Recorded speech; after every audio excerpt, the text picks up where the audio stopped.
by someone's words than by getting hit by a car. Means ke the pain of being hit by a car would probably be less than the pain of somebody degrading you, humiliating you or whatever, causing you some emotional distress can be much more painful. Even ke scientists ने experiment किया तो Panadol helps if you are hurting emotionally. The same neuromechanisms work that work for the physical pain. कि cut लग गया या कोई जख्म है तो उसके दर्द के जो तरीका है वो ही मैकेनिज्म है जो आपकी इमोशनल पेन का होता है. तो आई एम नॉट सेइंग कि आप पैराडोल खाएं जब आप सैड हो. उसको मैनेज करने के और तरीके हैं, बहुत आसान है. 2 मिनट के लिए आप एक थेरेपी, अपनी सेल्फ थेरेपी कर सकते हैं. Just first step is to realise that you are going through that. Jealous कौन कौन होता है? कोई नहीं बताएगा. ना बताना. जो सेल्फ अवेयर है वो बता रहे हैं. बहुत सारे जो नहीं बता रहे, मेरा टारगेट वो है. क्योंकि उनको खुद भी नहीं पता.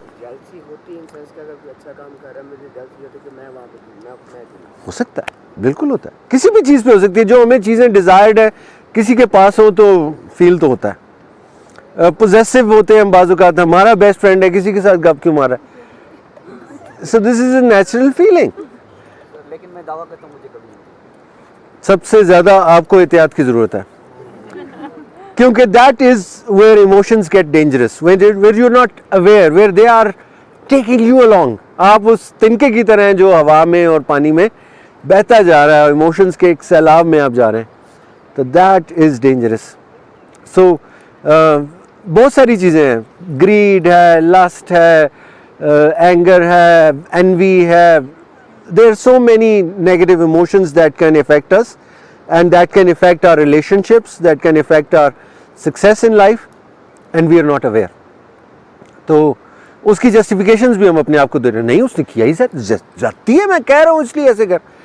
लाजमी नहीं है. मे बी आपको वैसे कोई और इमोशन हो अंदर, कोई क्रीड हो या लस्ट हो या कुछ और जेलसी, कुछ ऐसी चीज़ हो, लेकिन आप वो दूसरे शख्स के अंदर से कीड़े निकाल के और उसको जस्टिफाई कर देते हैं कि मैंने जो कुछ किया इसलिए सही है.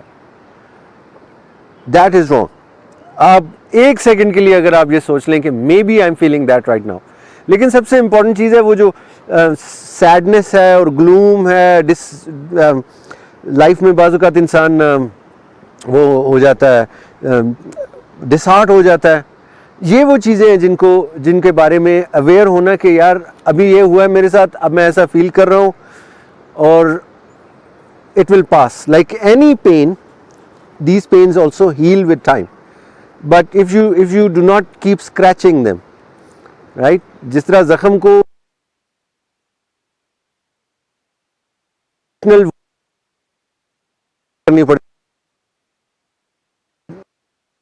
करने की कोशिश करनी पड़ती है. एनीवे, ये तो बात से बात निकलती जाएगी. इमोशनल इंटेलिजेंस आपको मैंने बताया कि वो क्या होती है. जी बेटा. Thank you so much sir. अच्छा, आपने सेल्फ अवेयरनेस की बड़ी अच्छी बात की. फिर आपने ये भी बात की कि इमोशंस को रिकग्नाइज करने के अंदर रूट कॉज बहुत अंदर आपकी ज़ात में वो क्या चीज़ है जो ट्रिगर करती है आपने. मुझे ऐसा लगता है कि इमोशन कंट्रोल करना बहुत आसान हो जाएगा अगर हम ट्रिगर्स को रिकग्नाइज करना सीख लेंगे. तो अगर इस पर if you can share some insight. No, very good question. Emotions जो है ना वो इंसान के रेप्टिलियन ब्रेन से इवॉल्व होते हैं. रेप्टिलियन ब्रेन में वो है कि there is a part of our brain which is also the same as in the lizards and snakes. It's so fundamental to life, जिसमें फियर, एंगर या उसमें फियर है. इस तरह से वो जो बेसिक एमेगडुला शायद उसका नाम है, I am not sure about, I am not a neuro scientist, but that basic brain creates those emotions. ये तो होगी फिजियोलॉजिकल कॉज.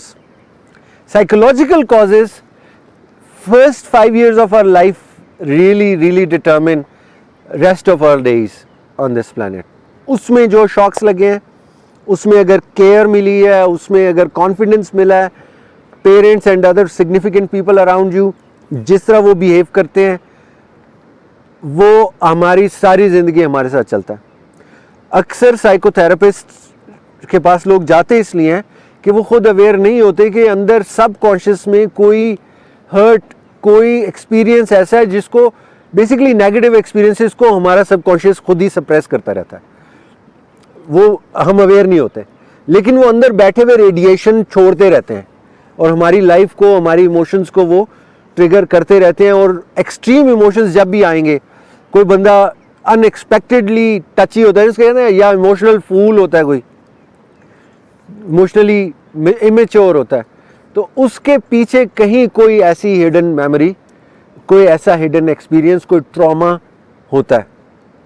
तो अपनी लाइफ के बारे में लिखा करें, बैठ के लिखना वैसे भी आपको हेल्प करेगा। One of the therapies for emotional first aid is sit down and write, write as if you are writing to your best friend an advice, and you have to be your own best friend. For example, जब rejection होती है तो हम अक्सर अपने आप को खुद ही कंडेम करना शुरू हो जाते हैं, मैं हूँ ही गधा यार, मैंने ये क्यों कहा, काश मैं थोड़ा इंटेलिजेंट होता, काश मैंने ये तैयारी की होती, अपने आप को ना, मैं कभी नहीं बन सकता, ये मैं कभी कुछ नहीं कर सकता, आई हेट माई सेल्फ। शीशे में देख के भी बंदा कभी इस तरह कहता है। कई जगहों पे इंसान अपने आप को कंडेम कर रहा होता है, ये बहुत खतरनाक चीज़ है। शट अप कॉल दिया करें इसको 1 सेकंड के लिए, और अपने बेस्ट ऑफ दैट सहाबी कि वो एक शख्स अपने प्यारे बेटे की इतने मुश्किल वक्त से वो गुजर रहा है और आपने उठ के अपना ईमान का सवाल पूछना शुरू कर दिया कि ये इस मौके पे ऐसा क्यों कर रहे हैं आप। लेकिन वो हिकमत है ना, उसमें भी अल्लाह ताला की एक मर्जी थी कि हमारे लिए एक मैसेज रह जाए कि इमोशंस को नेचुरल हैं, इनको take them as and accept them. हाँ, अब याद आया the beautiful words prophet Muhammad सल्लल्लाहु अलैहि वसल्लम said, tears are definitely the tears are a gift of Allah. रोना जो है वो अल्लाह की एक बहुत बड़ी नेमत है, रो लिया करो। और आपको पता है, आज साइंस ने पता लगाया कि रोने से आपका जो पेन लेवल है, थ्रेशोल्ड है, वो बहुत नीचे चला जाता है। तो कोई हर्ट हो रहा है ना, मुझे बचपन से आदत थी, मैं बहनें जरा उदास होना तो मैं उनको रुला देता होता था। क्या हुआ है, फील हो, जीरो आ गया, जीरो आ गया, रोने लगे। अब सब पहले उनके यूं होते हैं ना, आपको सारी इमोशंस का वो साइकिल पता होगा कि कैसे भाई तंग करते हैं बहनों को। तो मुझे पता लग गया कि अब ये तैयार है ना, तो अब मैं और उसको और तेल डाल रहा हूँ उसमें। हाँ, रोले फिर अब्बू ने कान पकड़ लेना, क्यों रुलाया बहन को। उस वक्त नहीं मुझे पता था, पर आज मुझे पता है कि इट हेल्प्ड। वो बेचारी का आतिश पेशान यहाँ तक भरा हुआ था, अच्छा हुआ फट गया। तो ये कंधा, ये कान, किसी को भी उधार देते हुए मत सोचना, दे देना। जो हर्ट हो, जो दुखी हो, उसको ये कान, ये कंधा जरूर दे देना कि रो ले भाई, सुना ले अपनी बात। अच्छा, बाज़ औक़ात गुस्से में ये ट्रीटमेंट की जाती है, गुस्सा आया हुआ है, go punch something, no do that, because that will further increase your violence. उसको ठंडा करना है। इस्लाम में गुस्सा सख्त हराम, सख्त मना। इस्लाम में सारी इमोशनल इंटेलिजेंस दी हुई है, और वो हमें सिर्फ हम उसको अभी मॉडर्न साइंसेस के साथ कनेक्ट नहीं कर सके। लेकिन इसकी कई मिसालें जब आप अवेयर होकर पढ़ोगे ना, तो आपको ऐसी इसकी कई एग्जाम्पल्स मिलेंगी। जी बेटा, एनी अदर क्वेश्चन? आपने कहा सेल्फ, अपने साथ झूठ बोलना छोड़ देंगे। सबसे खतरनाक वो शख्स है जो खुद को धोखा दे ले, उसके ऊपर बिल्कुल पिटी है, सॉरी फॉर देम, ठीक है। Your brain will work out, वो आपका सर्वेंट है, बड़ा अच्छा मैनेजर है। अल्लाह मियां ने बहुत ज़बरदस्त मशीन दी हुई है, वो खुद काम करता रहेगा, सबकॉन्शियसली वो ठीक कर लेगा मसले को। अदरवाइज मैंने जो प्रैक्टिसेस बताई है, 5 मिनट बैठे लिख लें कुछ, 2 मिनट के लिए अपने आप से बात कर लें, किसी दोस्त से बात कर लें, तो वो काफ़ी हद तक आपको सेल्फ, बाकी life long emotion is critical thinking और रीजनिंग, अगर ये beyond that IQ doesn't matter. वो तकरीबन तमाम इंजीनियर्स का या साइंटिस्ट का या जितने भी हाईली एजुकेटेड लोग होते हैं उनका इतना होता है। Beyond that what really matters in the long run is their EQ, emotional coefficient. हम मेजर करते हैं ना मुख्तलिफ चीज़ों को, आईक्यू को मेजर करते हैं इंटेलिजेंस कोएफिशिएंट के साथ, इंटेलिजेंस को, तो इमोशंस को भी ऐसे कोई इतने अच्छे मेजर्स नहीं हैं. There are certain tests in the sciences, but for layman that's not important to measure emotion. However, emotional intelligence is the biggest determinant of success, respect, love, happiness, you name it. जो life की असल desirable चीज़ें हैं वो इसमें. So we don't get trained to be intelligent in terms of emotions. Passively हम learn करते रहते हैं लोगों को देख देख के, नॉवेल्स से, लिटरेचर से, कहानियों से, ड्रामों से. आइडियल्स हमें बताए जाते हैं कि गुस्सा कंट्रोल करो. फिज़िकली किसी को कोई हर्ट हो तो हम उसको फर्स्ट एड देते हैं. इसी तरह अगर कोई इमोशनली हर्ट हो तो भी हम उसको फर्स्ट एड दे सकते हैं और देते हैं. दोस्त वगैरह, फैमिली ये काम करती है. कॉन्शियस नहीं है, ट्रेनिंग नहीं है, अवेयर नहीं है, इसलिए वो बहुत अच्छी नहीं होती. और ज़्यादातर लोग इमोशनली अपनी फ़िज़िकल एज की निस्बत इमोशनली इमेच्योर होते हैं. ज़्यादातर प्रॉब्लम्स जो आपको बिहेवियर के नज़र आते हैं या सिविलाइजेशन, तहज़ीब, कुछ कम लोग कम मुहज़्ज़ब होते हैं, कुछ लोग ज़्यादा मुहज़्ज़ब होते हैं ना, जिसको हम क्लास कहते हैं. वो क्लास जो हमें नज़र आती है लोगों में, वो बेसिकली डिटर्मिनेंट. जंगली बंदे को जो दिल में आएगा बस वो करता चला जाएगा. हाँ, जंगल के गुस्सा आया हुआ है तो वो गुस्से में तोड़ फोड़ कर रहा है, और अगर प्यार आया हुआ है तो प्यार में दूसरे को बर्बाद कर दिया उसने, राइट. और मुहज़्ज़ब क्या होता है? मुहज़्ज़ब अपनी बेसिक इमोशंस को कंट्रोल करता है. इमोशंस की बहुत सारी किस्में हैं. पॉजिटिव इमोशंस भी हैं, नेगेटिव इमोशंस भी हैं. जिस तरह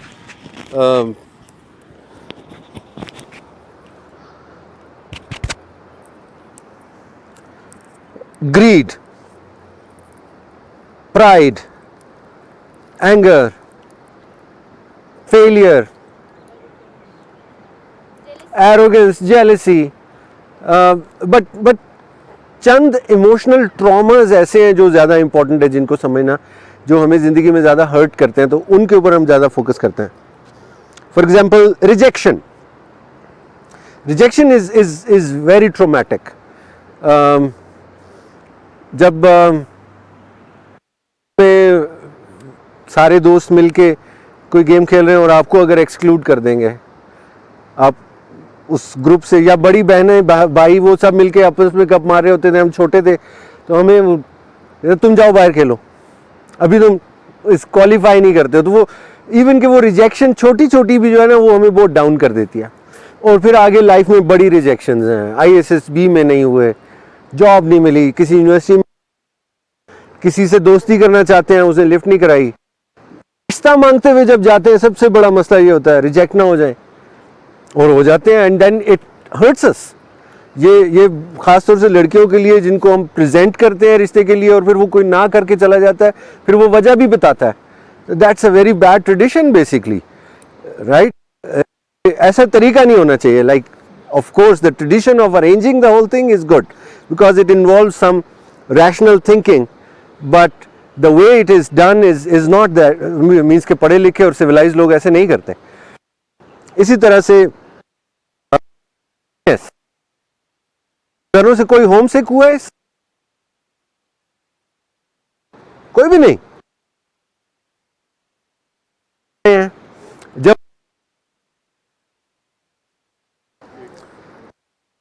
में होते हुए भी लोनली होते हैं. Does anybody really feel loneliness? Yes, it's quite ordinary. It happens, right? Of all the negative emotions. ख़ास तौर से बड़ी उम्र के लोगों के लिए, अगर उनको कोई बात करने वाला और कंपनी करने वाला ना मिले, उन it's more harmful than smoking. Some people they like to. Loneliness is when somebody really feels the need of companionship but does not get it. Does not have anybody जिसको वो फुली ट्रस्ट करके अपनी सारी बात बयान कर सके, और वो अकेला अपनी. इसी तरह से हमें एक आदत होती है जिसको हम कहते हैं सोचने की बीमारी। ओवर थिंकिंग के अलावा वैसे भी बैठ के ना सोचते ना, रेमिनिस करना,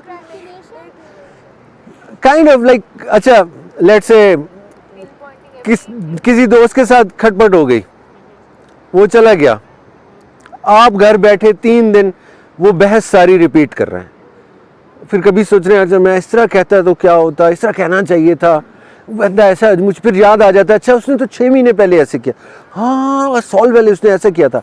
वो आप जो पकाते रहते हैं ना देग,